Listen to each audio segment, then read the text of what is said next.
అందరికీ నమస్కారం. ఈ రోజుల్లో సమాజంలో మానసిక సమస్యల సంఖ్య, ఇబ్బంది పడుతున్న వారి సంఖ్య అనేది పెరుగుతూనే వస్తుంది. చాలామంది విద్యార్థుల దగ్గర నుంచి వారికున్న పక్కదారి పట్టడం, చదువు విషయంలో, అలాగే భార్యాభర్తల మధ్య గొడవలు, కుటుంబ సమస్యలు, ముఖ్యంగా ఆత్మవిశ్వాసం లోపించడం, ఏకాగ్రత లోపించడం, తీవ్రమైన ఒత్తిడి, చేస్తున్న పనిలో కూడా చాలామంది ఇబ్బంది పడుతూ ఉన్నారు. అలాగే రూరల్ ఏరియాస్లో ఈ మూఢనమ్మకాలు అనేవి కూడా విస్తృత స్థాయిలో వెళ్తున్నాయి.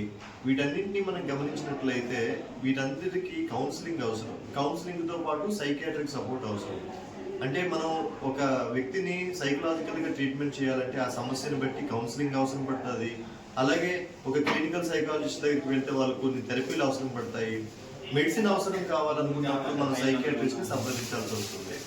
ఇలా సమాజంలో అన్ని రకాలుగా ఒకప్పుడు ఏదైనా సమస్య ఒక ఫ్రెండ్కి వచ్చినా లేదా ఇంట్లో కుటుంబ సభ్యులకు వచ్చినా సరే మనం ఏం చెప్తాం, మన ఇంట్లో అమ్మమ్మో నాన్నమ్మో తాతయ్యో ఎవరో కూడా వచ్చి మనకి అది కాదు ఇదే మంచి చెప్పేవారు. దాన్నే కౌన్సిలింగ్ విధానం అంటారు.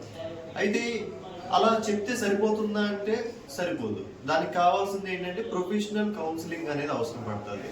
అది కూడా సైకలాజికల్గా మనం ట్రీట్ చేస్తూ హిస్టరీ తీసుకొని మనం ప్రొఫెషనల్గా ముందుకు వెళ్తున్నప్పుడు మనం ఇచ్చే కౌన్సిలింగ్ అనేది క్లయింట్కి ఉపయోగపడుతుంది. కనుక మన జిల్లాలో కానీ అలాగే పరిసర ప్రాంతాల్లో ప్రజలు ఈ కౌన్సిలింగ్ సేవల్ని మనం వినియోగించుకోవాలి. అలాగే మన స్కూల్స్లో అలాగే గ్రామాల్లో కూడా ఈ కౌన్సిలింగ్కి సంబంధించి అవగాహన కార్యక్రమాలను మనం ఉచితంగా కూడా విస్తృతం చేయాల్సిన అవసరం ఉంది. అందుకు తగ్గట్టుగా కూడా మా పిఆర్ఓ అసోసియేషన్ ప్రెసిడెంట్ రాజు గారు, అలాగే శాంతారాం గారు, అలాగే చాలామంది కుటుంబ సభ్యులు ఉన్నారు. ఇందులో అందరూ కలిసి ఈ కార్యక్రమాలను విస్తృతం చేయాలని కోరుకుంటున్నాం. Thank you.